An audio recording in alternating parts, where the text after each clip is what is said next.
Hello guys, for today's video guys, so niya sa takaron dire guys sa mag-build up guys. Kadugaya na ni mamahimo to acrylic na wala parehas to acrylic sige ako puro acrylic pero what time mahimo kay mamay tong trabaho sige na laban lang alaksan so mauna karon mga idol ano atong trabaho karon mga idol mao siya.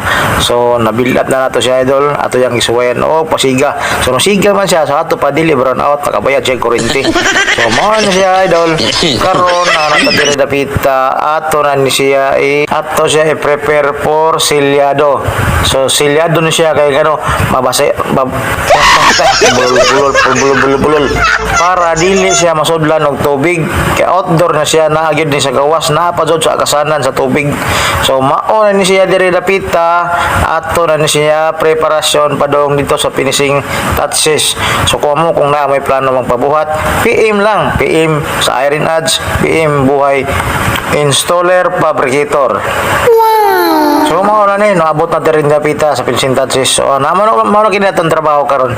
So naa na kita ato na ni siya wiringan, ato na ni siya plaster, ato na ni siya pabarugon, ato na pasigahon na sama kagwapa sa nagpabuhat. So mao ni guys na ta dire sa mao na ni guys. Ya si tabi dalin po mag-vlog parang to karo sweldo paita.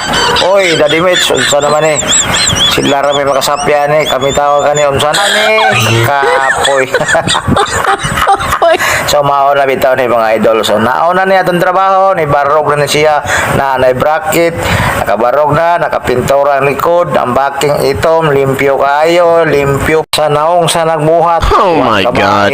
Bitaw mga idol mao na siya idol kung ganahan mo magpatrabaho ani mga ma'am sir Irene Design Ads.